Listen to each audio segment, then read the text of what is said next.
Welcome my coaching classes high teach classes bye Dharmendra sir. आज हम पढ़ेंगे हिंदी का बहुत ही महत्वपूर्ण प्रश्न जो हमारे पेपर में 3 अंक का आएगा। यानी कि हमें इस क्वेश्चन से 3 नंबर मिलेंगे। ये बहुत ही महत्वपूर्ण प्रश्न है हमारे लिए, जो कक्षा 10 वालों के पेपर के लिए बहुत इम्पोर्टेंट है और ये व्याकरण भाग से लिया गया है। प्लीज़, यह 3 नंबर के अंकीय प्रश्न है, जो 3 नंबर का पेपर में आएगा। Please like and subscribe my channel high teach classes bye Dharmendra sir. आज पहला प्रश्न हमारा जो है हिंदी का है, पाठ मुक्तक एवं गे मुक्तक में अंतर लिखिए। किसमें लिखना है? पाठ मुक्तक एवं गे मुक्तक में अंतर लिखिए। तो ये बहुत ही महत्वपूर्ण प्रश्न है, तो ध्यान से स्टूडेंट बिल्कुल ध्यान से इसे देखें और इसको अच्छी तरह से समझें, जिससे आपको यह अच्छी तरह लर्न हो जाए और आपको इस क्वेश्चन को सिर्फ समझना है, ध्यान से देखना है। यह आपके पेपर परीक्षा में बहुत ही यूनिक प्रश्न है जो आने के चांस हैं, तो ध्यान रखें और ध्यान से देखें। तो देखिए, पाठ मुक्तक एवं गे मुक्तक में अंतर लिखिए। क्या लिखिए? अंतर लिखिए। अब पेपर में 3 अंक का प्रश्न आएगा तो आपको 3 पॉइंट देने हैं। पेपर में 2 अंक का प्रश्न आएगा तो आपको 2 पॉइंट देने हैं। और पेपर में अगर यह प्रश्न अथवा में भी आए तो आपको बड़े ध्यान से इस प्रश्न को समझ लेना है। तो हमारा क्वेश्चन शुरू करते हैं हम। तो एक साइड हम लिखते हैं पाठ मुक्तक और एक साइड लिखते हैं गे मुक्तक। तो हम पहले पाठ मुक्तक को समझते हैं और उसके साथ साथ गे मुक्तक को भी समझते हैं। तो दोनों में हमें क्या बताना है? अंतर बताना है। तो सभी छात्र इस क्वेश्चन को ध्यान से देखें और इसके आंसर को ध्यान से समझें, जिससे आपको एक बार ही पढ़ने में याद हो जाए और पेपर में आप आसानी से इसको अच्छी तरह से लिख पाएँ। तो देखिए, पहला पॉइंट हमारा, ये जो पाठ मुक्तक हैं सिर्फ पढ़े जाते हैं। क्या किए जाते हैं? सिर्फ पढ़े जाते हैं।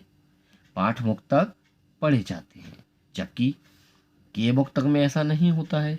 गे मुक्तक क्या होते हैं? ये गाए जाते हैं। क्या किए जाते हैं दोस्त मित्रों? ये पढ़े जाते हैं और ये गाए जाते हैं। यानी कि पाठ मुक्तक जो होते हैं, जैसा कि इससे प्रदर्शित हो रहा है, पाठ माने पढ़ना, तो इसे पढ़े जाते हैं। और गे माने होता है गाना या गाए जाते हैं, तो इन्हें गाए जाते हैं। क्या किए जाते हैं? खाए जाते हैं, सॉरी गाए जाते हैं, नहीं आप खाए समझ लो। तो क्वेश्चन नंबर 2, जो प्रश्न हमारा क्वेश्चन का आंसर का दूसरा पॉइंट है, एक ही भाव, क्या? एक ही भाव की गहनता, एक ही भाव की गहनता होती है।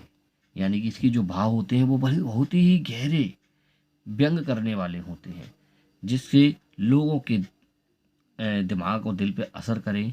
जैसे किसी व्यक्ति को कोई सॉन्ग पसंद आ जाता है तो बड़ा गहन हो जाता है, उस सॉन्ग गाने को सुनकर वो बड़ा ही अच्छा सा प्रतीत करता है, वो उसे अच्छा महसूस होता है। तो ऐसी किसी चीज़ को देखकर हम प्रदर्शित हो जाते हैं, आकर्षित हो जाते हैं, है ना? तो हम जैसे चाहते हैं कि ये हमें बहुत अच्छी लग रही है। तो इसी प्रकार से एक ही भाव, यानी सिर्फ एक ही भाव से उसकी गहनता, उसकी मतलब सुंदरता को गहनता से इस मतलब प्रकट कर लेना, यानी एक ही भाव की गहनता होती है। जबकि इसमें क्या होता है? इनमें संगीतात्मक होती है। यानी कि किसी के मन में गुनगुना रहे हैं, गाना गुनगुना रहे हैं, तो संगीतात्मकता संगीतात्मकता होती है। इनमें क्या होती है? भाव की गहनता होती है, जबकि इनमें क्या होता है? संगीतात्मकता होती है, सिर्फ भाव व्यक्त होते हैं। इसमें तीसरा पॉइंट है, इसके कवि। यानी इसके कवि कैसे होते हैं? जैसे बिहारी जी हैं, कबीर जी हैं और रहीम जी हैं।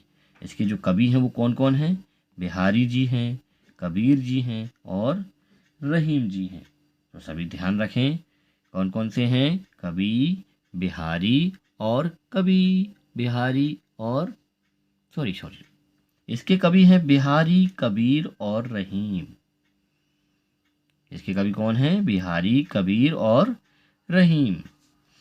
जबकि सामने हमारे गेय मुक्तक के जो कवि होते हैं वो कौन कौन है? इसके कवि हैं सूरदास जी, मीराबाई जी एंड तुलसीदास जी। ठीक है, तो दोस्तों आप एक बार इसको ध्यान से पढ़ना।